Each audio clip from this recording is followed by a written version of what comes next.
विद्यार्थी मित्रों, आज આપણે આદર્શ દ્રાવણ અને બિન આદર્શ દ્રાવણ વિશે ચર્ચા કરીશું। તો સૌપ્રથમ આપણે વાત કરીએ અહીંયા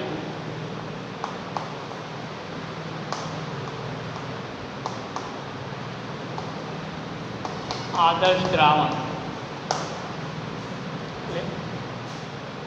તો આદર્શ દ્રાવણ કોને કહેવાય? તો જે દ્રાવણો કોઈપણ તાપમાને અને સાંદ્રતાએ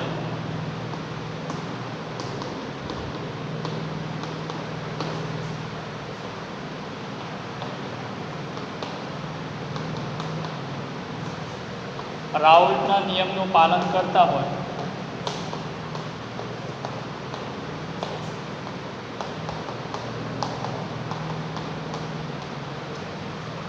તેવા દ્રાવણોને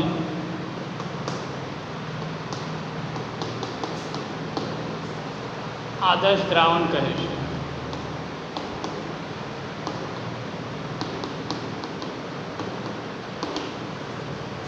તો આદર્શ દ્રાવણ આપણે એને કહેશું કે જે કોઈપણ તાપમાને અને કોઈપણ સાંદ્રતાએ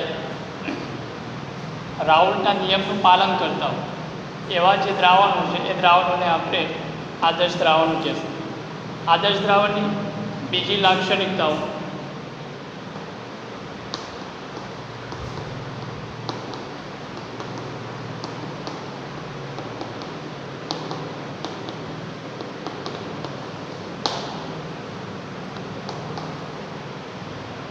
તો આદર્શ દ્રાવણની લાક્ષણિકતાઓના અંદર કે જ્યારે દ્રાવ્ય અને દ્રાવકને આપણે ભેગા કરી અને દ્રાવણ બનાવીએ એ વખતે એન્થાલ્પીમાં થતો ફેરફાર એ શૂન્ય હોય છે। જ્યારે દ્રાવ્ય અને દ્રાવકને મિશ્ર કરી દ્રાવણ બનાવવામાં આવે ત્યારે એન્થાલ્પીમાં થતો ફેરફાર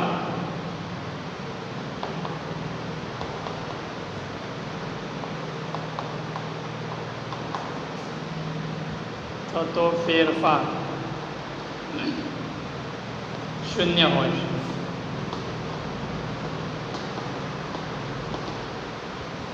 મતલબ એ છે કે આપણે એને એમ કહીશું કે ડેલ્ટા એચ મિક્સિંગ બરાબર 0 આદર્શ દ્રાવણોમાં કે એન્થાલ્પીમાં થતો ફેરફાર એ શૂન્ય હોય।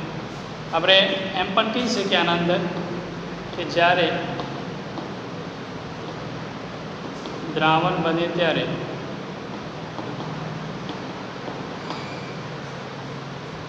ઉષ્મા મુક્ત થતી નથી કે મેળવતી નથી।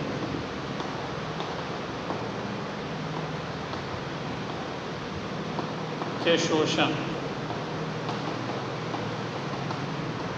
થતું। તો પહેલી લાક્ષણિકતા આની આ છે કે આદર્શ દ્રાવણ હોય તો આદર્શ દ્રાવણ માટે ડેલ્ટા એચ મિક્સિંગ મતલબ કે એન્થાલ્પીમાં થતો ફેરફાર એ શૂન્ય હોય છે। ક્લિયર? નંબર 2, જ્યારે દ્રાવ્ય અને દ્રાવક પ્રવાહી દ્રાવણ બનાવે ત્યારે કદમાં થતો ફેરફાર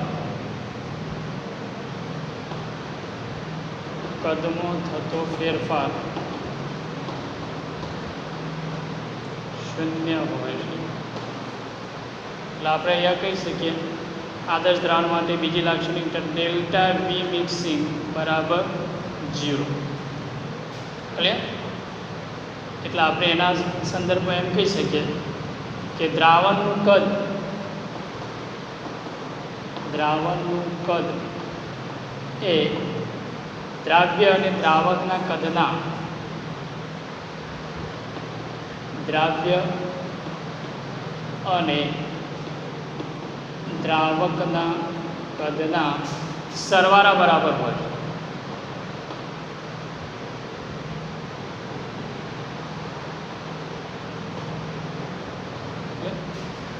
मतलब V सोल्यूशन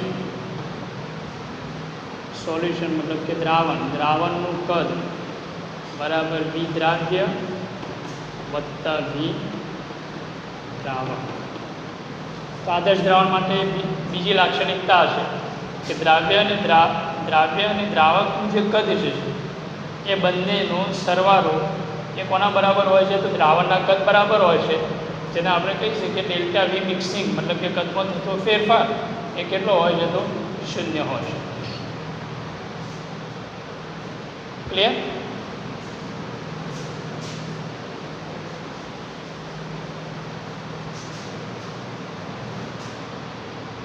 મિત્રો ત્રીજી લાક્ષણિકતા નંબર 3 કે દ્રાવણનું બાષ્પ દબાણ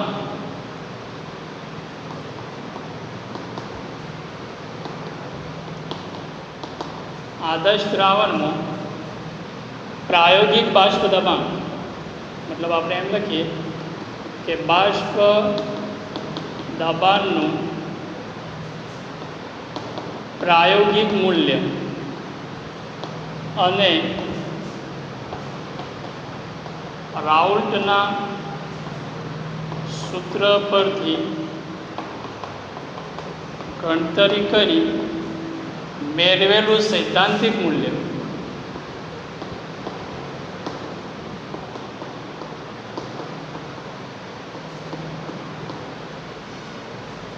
રાઉલ્ટના સૂત્ર પરથી ગણતરી કરી મેળવેલું બાષ્પ દબાણનું સૈદ્ધાંતિક મૂલ્ય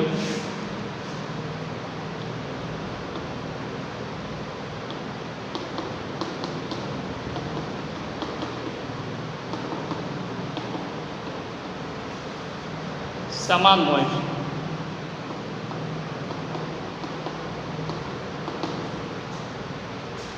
સમજો અહીંયા મિત્રો કે આદર્શ દ્રાવણના અંદર ત્રીજી લાક્ષણિકતા એ છે કે આદર્શ દ્રાવણનું બાષ્પ દબાણનું પ્રાયોગિક મૂલ્ય અને જે રાઉલ્ટના જે સૂત્ર જે આપણે મેળવ્યા એ સૂત્ર ઉપરથી ગણતરી કરવી જે બાષ્પ દબાણનું મૂલ્ય આવે છે એને કહેવાય સૈદ્ધાંતિક મૂલ્ય. તો પ્રાયોગિક બાષ્પ દબાણનું મૂલ્ય અને સૈદ્ધાંતિક બાષ્પ દબાણનું મૂલ્ય કેવું હોય છે? સરખું હોય છે. અહીંયા આપણે એને એમ લખી શકીએ બાષ્પ દબાણ કયું મૂલ્ય? તો અહીંયા પ્રાયોગિક મૂલ્ય બરાબર ये बाष्प दबाण सैद्धांतिक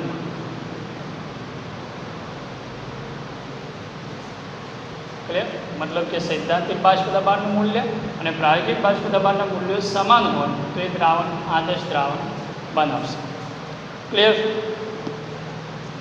दाखला अहीं आपणे आदर्श द्रावण अंदर जोईए तो PA बराबर PA0 इंटू XA. तो एमां आ जे द्रावणनुं बाष्प दबाण जे छे ए प्रायोगिक छे, प्रायोगिक बाष्प दबाण અને જે આપણે P0 અને XA નો ગુણાકાર કરી અને જે બાષ્પ દબાણ આપણે મેળવશું આ જે PA જે છે એનું સૈદ્ધાંતિક મૂલ્ય છે, સૈદ્ધાંતિક બાષ્પ દબાણ.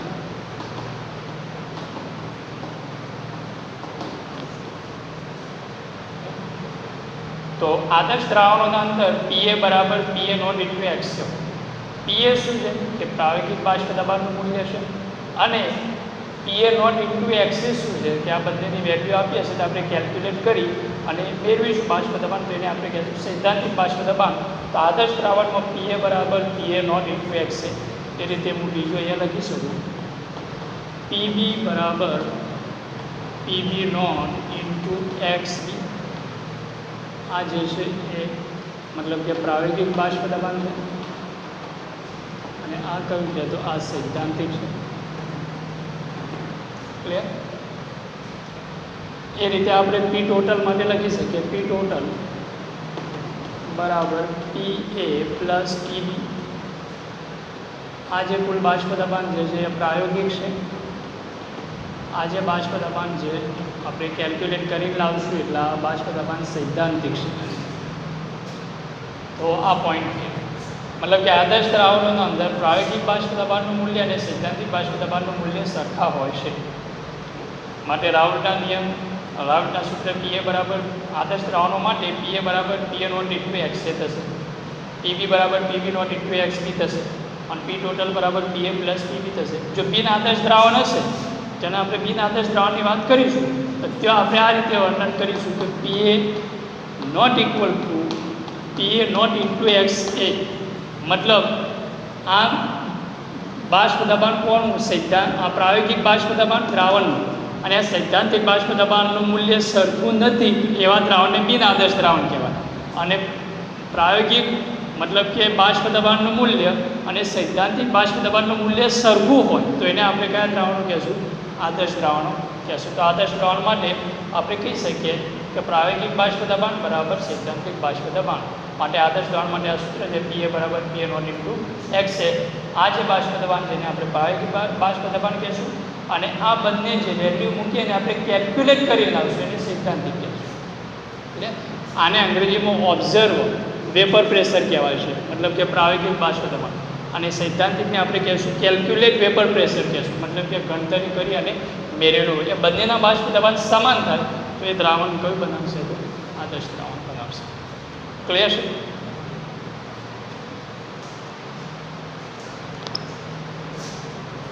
ચોથી લાક્ષણિકતા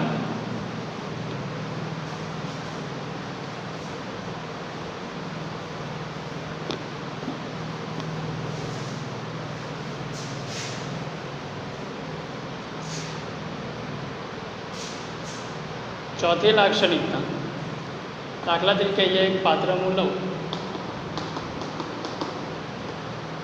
અહીંયા પાત્ર એ લીધું અને A બરાબર અહીંયા દ્રાવ્ય છે અને B બરાબર અહીંયા દ્રાવક છે. બીજું પાત્ર લઈએ અહીંયા, એના અંદર બધા દ્રાવકના અણુ BB અણુઓ છે, અને એક ત્રીજું પાત્ર જે છે એના અંદર દ્રાવ્ય અને દ્રાવક બંને ભેગા છે. AB દ્રાવ્ય અને દ્રાવક ભેગા છે. ક્લિયર? તો આ દ્રાવ્ય A બરાબર દ્રાવ્ય છે, B બરાબર દ્રાવક છે, અને આ શું છે? તો દ્રાવક. હવે અહીંયા ચોથા નંબરની જે વાત છે ખાસ ઇમ્પોર્ટન્ટ, કે આદર્શ દ્રાવણોના અંદર શું હોય? તો આદર્શ દ્રાવણોમાં AA BB ના આંતર આણ્વીય આકર્ષણ બળ એ BB ના આંતર આણ્વીય આકર્ષણ બળ અને AB ના આંતર આણ્વીય આકર્ષણ બળ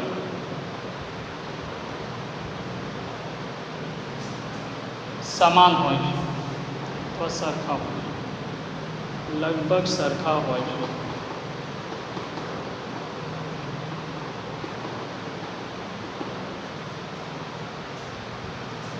સમજો, અહીંયા જે પાત્ર લીધું એ આના અંદર દ્રાવ્ય ભરેલું છે. તો દ્રાવ્ય મતલબ કે અહીંયા દ્રાવ્યના અણુઓ છે, એમના વચ્ચે જે આંતર આણ્વીય આકર્ષણ બળ લાગશે કયા પ્રકારનું હશે? એ પ્રકારનું દ્રાવ્યના અણુ વચ્ચે આંતર આણ્વીય આકર્ષણ બળ અહીંયા લાગશે, તો અહીંયા એ પ્રકારનું આંતર આણ્વીય આકર્ષણ બળ લાગશે. અહીંયા B પાત્રમાં દ્રાવક ભરેલું છે, તો દ્રાવકના અણુઓ જે છે એને આપણે B કહી દઈએ, તો અહીંયા બધા દ્રાવકના જ અણુઓ છે, બધા દ્રાવકના અણુઓને આપણે B કહીએ તો એમના વચ્ચે જે આંતર આણ્વીય આકર્ષણ બળ લાગશે કયા પ્રકારનું લાગશે? BB પ્રકારનું લાગશે. હવે આ A અને B દ્રાવ્ય અને દ્રાવક જે છે એને આપણે ભેગા કરીને દ્રાવણ બનાવ્યું, તો આના અંદર કયા પ્રકારના અણુઓ હશે? તો એ પ્રકારના પણ હશે, B પ્રકારના પણ હશે. તો એમના વચ્ચે જે આંતર આણ્વીય આકર્ષણ બળ લાગશે કયા પ્રકારનું લાગશે? AB એ પ્રકારનું લાગશે. તો હવે આદર્શ દ્રાવણના અંદર શરત એ છે કે આદર્શ દ્રાવણ આપણે એને કહેશું કે A એટલે કે દ્રાવ્ય, BB એટલે કે દ્રાવક ના આંતર આણ્વીય આકર્ષણ બળ અને આ જે દ્રાવણ બનાવ્યું એ દ્રાવણના અંતર કોના કોના વચ્ચેનું અંતર આણ્વિક આકર્ષણ બળ એ બી એટલે કે દ્રાવ્ય અને દ્રાવક વચ્ચેના અંતર આણ્વિક આકર્ષણ બળ લગભગ સમાન હોય તો એને આપણે કહીશું આદર્શ દ્રાવણ. તો આપણે કહી શકીએ છીએ કે એ બી બી ઇઝ ઇક્વલ ટુ એ બી. આદર્શ દ્રાવણ ખાસ મતલબ કે ઇમ્પોર્ટન્ટ કન્ડિશન છે. એ એટલે દ્રાવ્ય દ્રાવ્ય એને આપણે દ્રાવ્ય કીધું છે તો હું અહીંયા લખું દ્રાવ્ય દ્રાવ્ય. બી બી મતલબ દ્રાવક દ્રાવક અને એ બી મતલબ એ એટલે દ્રાવ્ય અને ત્યાં શું થશે દ્રાવક. તો અહીંયા આદર્શ દ્રાવણની શરત એ છે કે દ્રાવ્ય દ્રાવ્ય દ્રાવક દ્રાવક વચ્ચેના અંતર આણ્વિક આકર્ષણ બળ અને દ્રાવ્ય અને દ્રાવક વચ્ચેના અંતર આણ્વિક આકર્ષણ બળ દ્રાવ્ય દ્રાવક વચ્ચેના અંતર આણ્વિક આકર્ષણ બળ એ આમને કેવા હોય છે તો સરખા હોય છે. મતલબ એ બી બીના અંતર આણ્વિક આકર્ષણ બળ અને એ બીના અંતર આણ્વિક આકર્ષણ બળ લગભગ સરખા હોય છે. તો આપણે કહી શકીએ કે આદર્શ દ્રાવણનું એ બી બીના આંતર આણ્વિક આકર્ષણ બળ અને એ બીના આંતર આણ્વિક આકર્ષણ બળ લગભગ સમાન હોય છે. તો એને આપણે આદર્શ દ્રાવણ કહેશું. ઉદાહરણ અહીંયા લઈએ. દાખલા તરીકે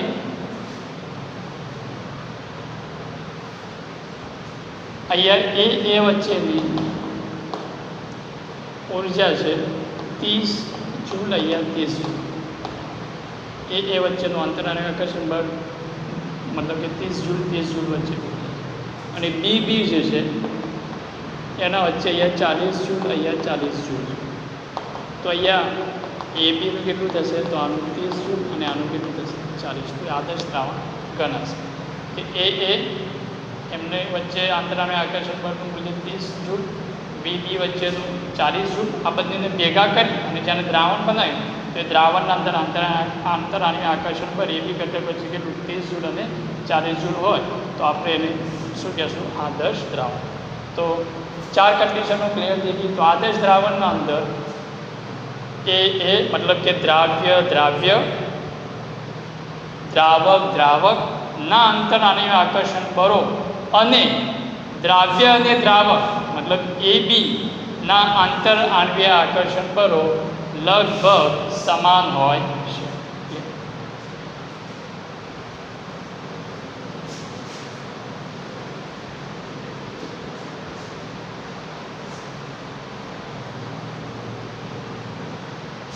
આગળ 5મા નંબરની આપણે વાત કરીએ લાક્ષણિકતાના અંદર.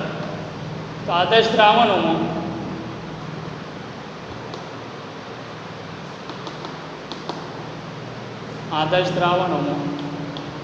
દ્રાવ્ય અને આદર્શ દ્રાવણ બને ત્યારે આદર્શ દ્રાવણ બને ત્યારે દ્રાવ્ય અને દ્રાવક વચ્ચે રાસાયણિક પ્રક્રિયા ન થતી હોવી જોઈએ.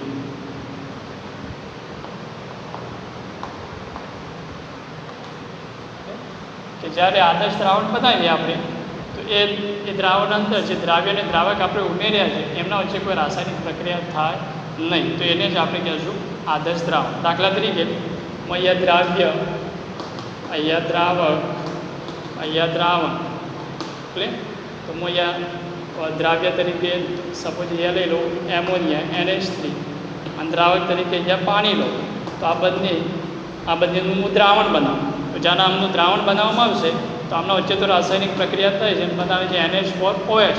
તો શું આ દ્રાવણ આદર્શ દ્રાવણ ગણાશે? તો આ દ્રાવણ આદર્શ દ્રાવણ ગણાશે નહીં. કેમ? કારણ કે અહીંયા દ્રાવ્ય અને દ્રાવકે શું કર્યું? એકબીજા સાથે પ્રક્રિયા કરી અને શું બનાવી દીધું? NH4OH. તો કન્ડિશન એ છે કે આદર્શ દ્રાવણ અંદર દ્રાવ્ય અને દ્રાવક વચ્ચે કોઈ રાસાયણિક પ્રક્રિયા ન થતી હોવી જોઈએ. મતલબ કે રાસાયણિક પ્રક્રિયા થતી ના હોય તો એને આપણે કહીશું આદર્શ દ્રાવણ. દાખલા તરીકે એક બીજું ઉદાહરણ લઈએ આપણે કે CO2 દ્રાવ્ય તરીકે લઈએ અને અહીંયા H2O. તો હવે આપણને ખબર છે કે આમના વચ્ચે રાસાયણિક પ્રક્રિયા થઈ અહીંયા બને રહેશે H2CO3 3. તો શું આ જે દ્રાવણ બનાવ્યું મતલબ કે H2CO3 નું, તો શું આ દ્રાવણ આદર્શ દ્રાવણ કહી શકાય? તો જવાબ એનો છે કે આદર્શ દ્રાવણ કહી શકાય નહીં. કેમ? કારણ કે અહીંયા જે દ્રાવણ બન્યું એના અંદર દ્રાવ્ય અને દ્રાવકે શું કર્યું? એકબીજા સાથે રાસાયણિક પ્રક્રિયા કરી લીધી. તો આ જે ઉદાહરણ લખે એ બિન આદર્શ દ્રાવણના કહેવાય. ક્લિયર થયું? તો આદર્શ દ્રાવણના ઉદાહરણ હશે. એના પછી આગળ એક 5મી લાક્ષણિકતા પછી 6ઠ્ઠી લાક્ષણિકતાની આપણે વાત કરીએ.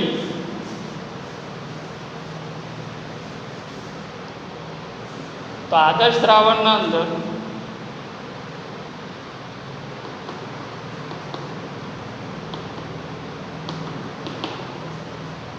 દ્રાવ્યનું સુયોજન કે વિયોજન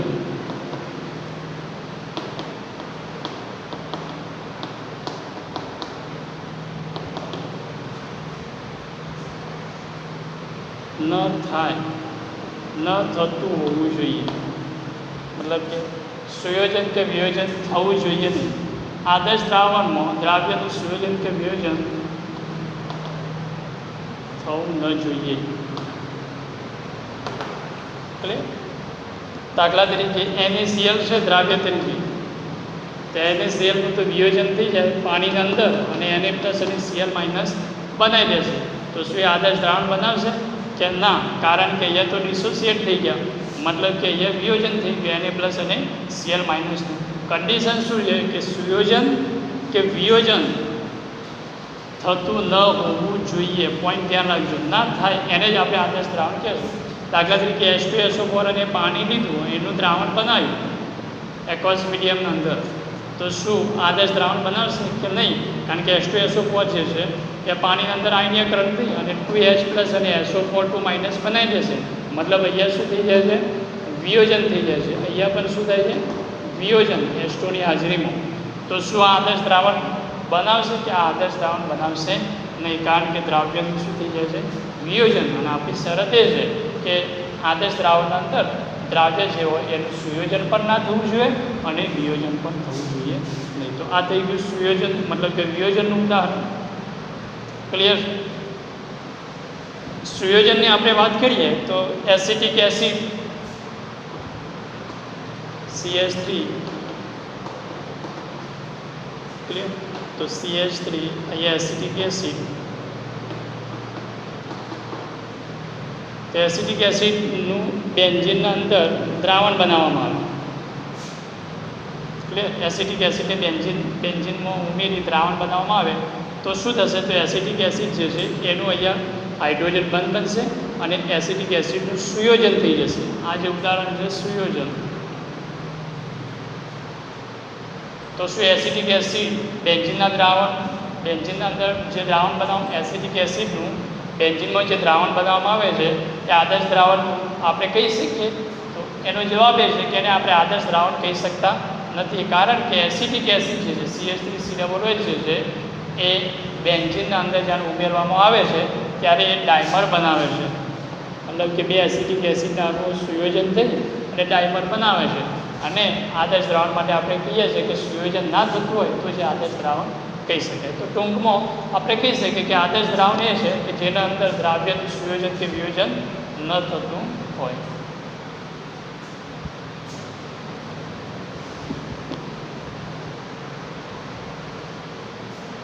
ક્લિયર?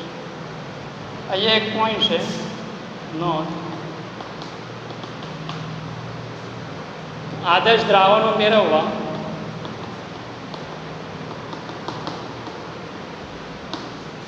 તો આદર્શ દ્રાવણો બનાવવા દુર્લભ હોય છે.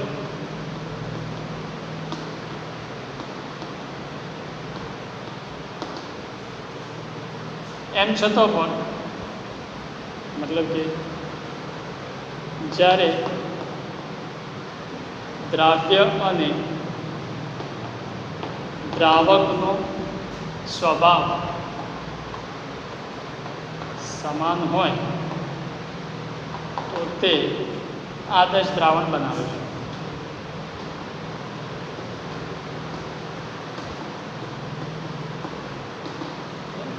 તો કે આદર્શ દ્રાવણ મેળવવા દુર્લભ છે એમ છતાં પણ દ્રાવ્ય અને દ્રાવક જે છે એનું નેચર સમાન હોય તો એવા દ્રાવ્ય અને દ્રાવક શું બનાવશે? આદર્શ દ્રાવણ બનાવશે. નોંધના અંદર બીજો પોઈન્ટ ધ્યાન રાખજો, મંદ દ્રાવણોને આદર્શ દ્રાવણ તરીકે ગણવામાં આવે છે.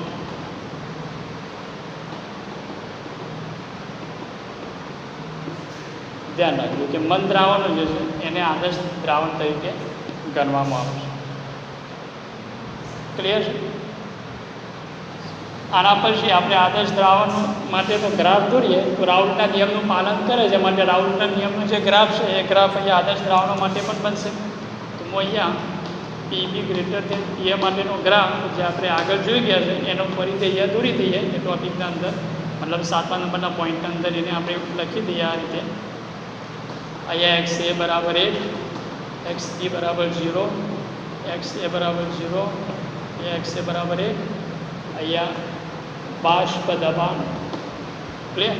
અહીંયા મોલ અંશ એટલે પીબી મોટા છે તો અહીંયા આપણે દર્શાવી દઈએ પીબી નોટ, અહીંયા આપણે દર્શાવી દઈએ પીએ નોટ, ક્લિયર?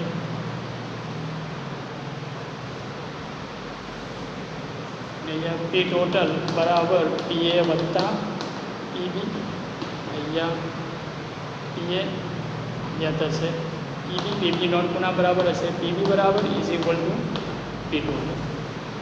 ક્લિયર? તો આદર્શ દ્રાવણોની લાક્ષણિકતાના અંદર આપણે જે સ્ટેપ બાય સ્ટેપ જે પોઈન્ટની ચર્ચા કરી એના અંદર આ ગ્રાફની પણ આપણે વાત કરીશું. એ રીતે પીબી નોટ અને મતલબ કે P A nought greater than P B નોટનો આલેખ એ પણ આપણે જો દોરી દઈએ તો P A nought greater than P B not,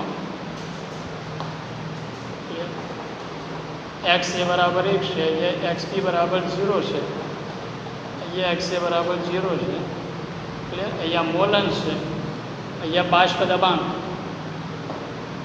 હવે કન્ડિશન આપણે આ લીધી છે, મતલબ કે પીએ વધારે બાષ્પશીલ છે તો અહીંયા પીએ નોટ, અહીંયા પીબી નોટ, આ પીબી થશે, ક્લિયર? અહીંયા પી ટોટલ બરાબર પીએ વત્તા. તો આ થઈ ગયા આદર્શ દ્રાવણની જે લાક્ષણિકતાઓના અંદર આ પોઈન્ટ પર આપણે મૂકીશું કે રાઉલ્ટના નિયમનું પાલન કરે છે, માટે રાઉલ્ટના નિયમનો જે ગ્રાફ છે એ ગ્રાફ આદર્શ દ્રાવણો માટે આવશે. ઉદાહરણ,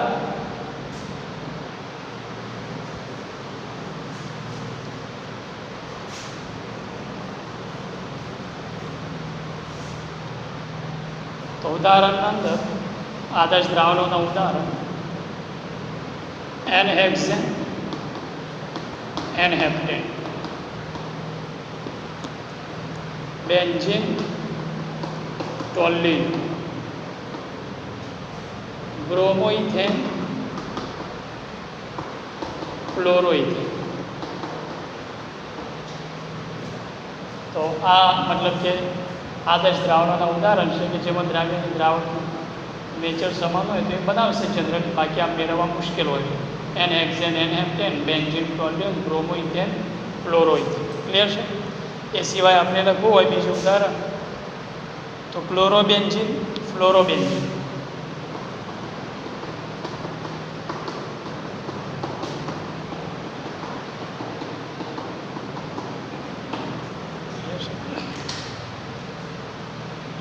તો મિત્રો અહીંયા આદર્શ દ્રાવણની આપણે ચર્ચા કરી. હવે નેક્સ્ટ જે આપણો ટોપિક છે બિન આદર્શ દ્રાવણ. તો બિન આદર્શ દ્રાવણ કોને કહેવાય એના માટેની આપણે વાત કરીએ.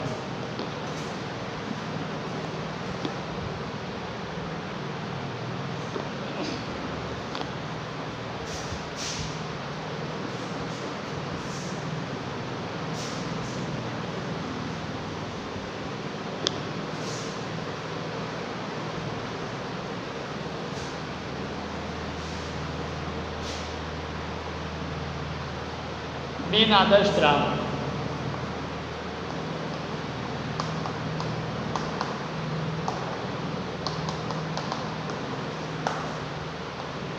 Non ideal solution. તો જે આદર્શ દ્રાવણમાં જે વાત કરી મુદ્દાઓની એનાથી વિરુદ્ધ મુદ્દાઓ બધા શેમાં આવશે? બિન આદર્શ દ્રાવણો. તો પહેલાં આપણે એ વ્યાખ્યા લખીએ જે દ્રાવણો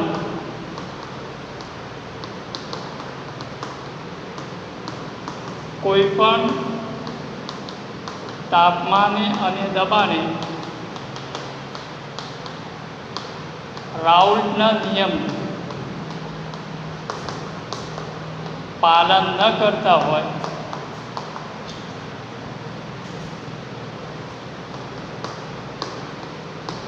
તેવા દ્રાવણોને બિન આદર્શ દ્રાવણ કહે છે. એટલે જે દ્રાવણો કોઈપણ તાપમાને અને દબાણે રાઉલ્ટના નિયમનું પાલન ન કરતા હોય એવા દ્રાવણોને બિન આદર્શ દ્રાવણ કહે છે. એટલે તો બિન આદર્શ દ્રાવણની લાક્ષણિકતાઓ.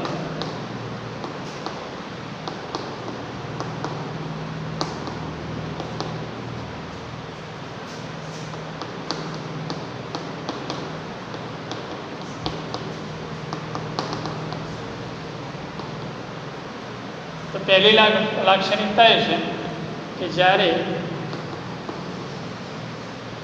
દ્રાવ્ય અને દ્રાવક ઉમેરી દ્રાવણ બનાવવામાં આવે ત્યારે એન્થાલ્પીમાં થતો ફેરફાર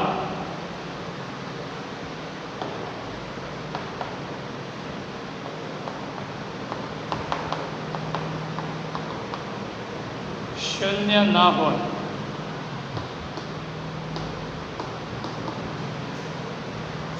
એટલે મતલબ એમ છે કે delta H mixing not equal to 0 બિન આદર્શ દ્રાવણમાં કે દ્રાવ્ય અને દ્રાવક ઉમેરી દ્રાવણ બનાવીએ તે વખતે એન્થાલ્પીમાં થતો ફેરફાર એ શૂન્ય હોતો નથી. ક્લિયર? બીજા નંબરના અંદર delta V mixing not equal to 0 મતલબ કે દ્રાવણનું કદ અને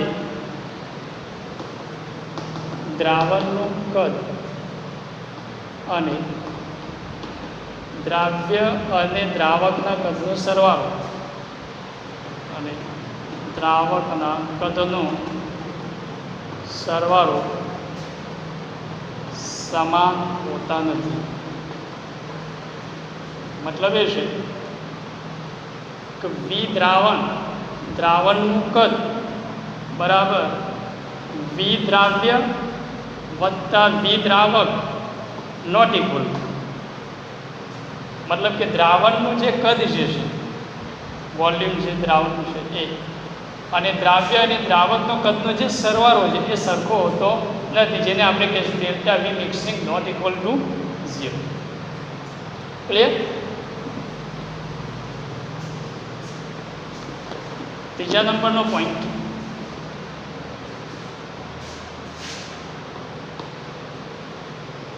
આવા દ્રાવણોનું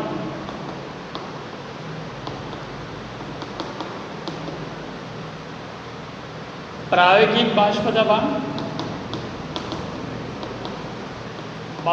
દબાણનું મૂલ્ય અને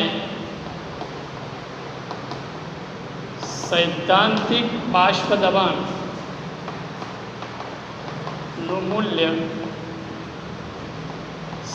સરખા હોતા નથી.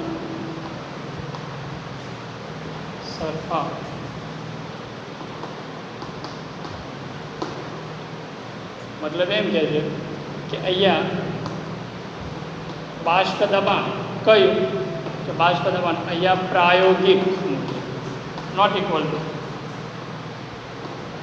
બાષ્પ દબાણ કયું સૈદ્ધાંતિક. ક્લિયર? તો એ સમાન ના હોય, જેને આપણે અહીંયા લખી શકીએ બાષ્પ દબાણને વેપર પ્રેશર કહેવાય, પ્રાયોગિકને કહેવાય observe. Not equal to vapour pressure કયું કેલ્ક્યુલેટ કર્યું, જે આપણે ગણતરી કરી રાઉલ્ટના નિયમથી સૂત્ર ઉપરથી અને જે મેળવ્યું એ બાષ્પ દબાણ મતલબ કે સૈદ્ધાંતિક બાષ્પ દબાણ અને ઓબ્ઝર્વ કરેલું બાષ્પ દબાણ મતલબ કે પ્રાયોગિક બાષ્પ દબાણ સરખા હોતા નથી. આપણે કહી શકીએ કે બિન આદર્શ દ્રાવણો માટે P A nought equal to P A nought into X છે જો પીએ બરાબર શું છે કે બાષ્પ દબાણ છે દ્રાવણ કે કયું બાષ્પ દબાણ છે, તો એનો જવાબ છે કે આ પ્રાયોગિક બાષ્પ દબાણ.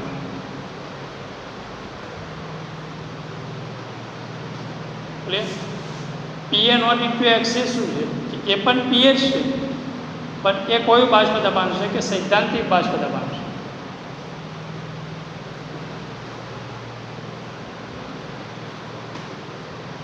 તો આપણે બીજી રીતે લખીએ, બીજો પોઈન્ટ લખીએ P B nought equal to X B, અને તે કુલ બાષ્પ દબાણના સંદર્ભમાં આપણે લખવું હોય તો P total nought equal to P A વત્તા પીબી. ક્લિયર છે? મતલબ કે આવા દ્રાવણોના અંદર પ્રાયોગિક બાષ્પ દબાણનું મૂલ્ય અને સૈદ્ધાંતિક બાષ્પ દબાણનું મૂલ્ય સરખા હોતા નથી.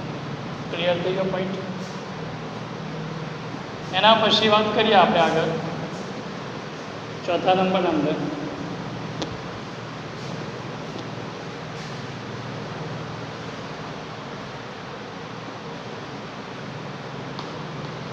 તો આંતરાણ્વીય આકર્ષણ બળની વાત કરીએ તો અહીંયા લખું કે એ બી વચ્ચેનું આંતરાણ્વીય આકર્ષણ બળ નોટ ઇક્વલ ટુ એ બી વચ્ચેનું આંતરાણ્વીય આકર્ષણ બળ. તો આપણે લખી શકીએ આવા દ્રાવણોમાં એ મતલબ કે દ્રાવ્ય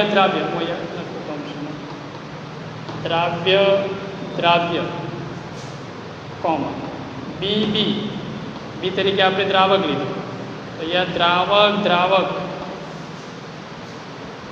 નું આંતરાણ્વીય આકર્ષણ બળ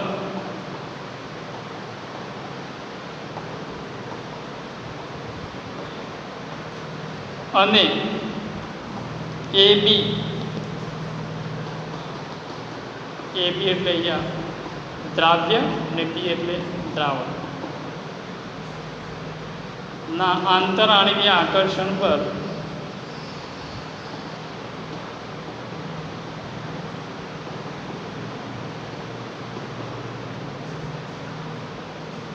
સરખા હોતા નથી.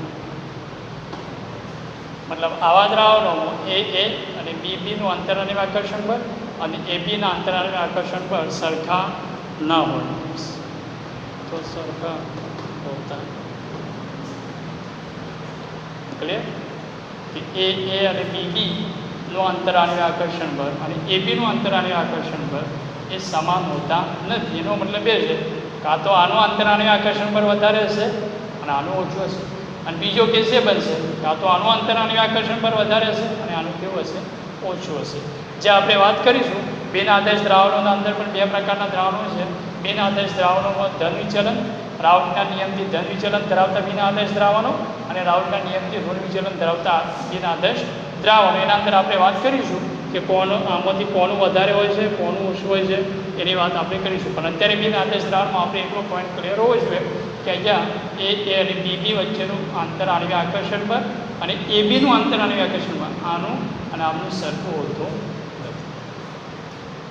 ક્લિયર થઈ ગયો પોઈન્ટ?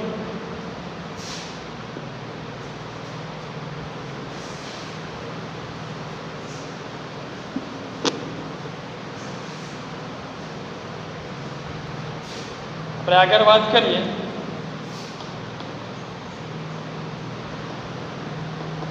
આવા દ્રાવણોમાં મતલબ બિન આદર્શ દ્રાવણોમાં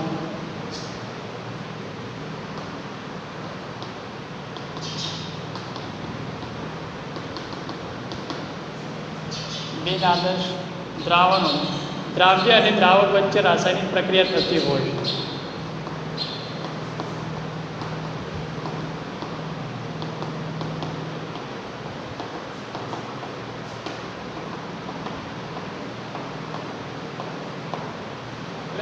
તો જે દ્રાવણો વચ્ચે મતલબ કે રાસાયણિક પ્રક્રિયા થતી હોય દ્રાવ્ય અને દ્રાવક વચ્ચે એમને આપણે બિન આદર્શ કહીશું. ઉદાહરણ ફરી આપણે લઈએ કે NH3 દ્રાવ્ય લીધું અને H2O અહીંયા દ્રાવક લીધું, તો આપણને ખબર છે કે NH3 H2O સાથે પ્રક્રિયા કરી NH4 બનાવે છે. એનો મતલબ કે દ્રાવણ ઉદાહરણ કયું પૂરું પાડશે? તો બિન આદર્શ દ્રાવણ.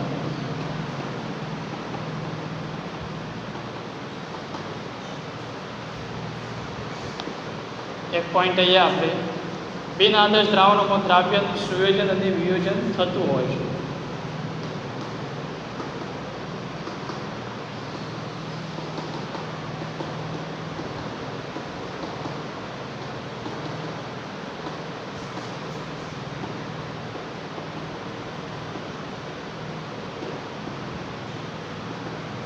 આદર્શ દ્રાવણમાં સુયોજન વિયોજન થતું ના હોય, પરંતુ બિન આદર્શ દ્રાવણોના અંદર સુયોજન અને વિયોજન થતું હોય છે. ક્લિયર?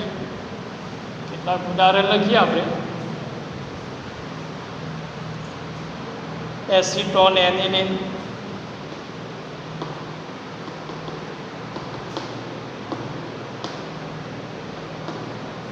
ક્લિયર? એના પછી CCl4 CH3OH આલ્કોહોલ મતલબ ઇથેનોલ અને CCl3 હેપ્ટેન ઇથેનોલ,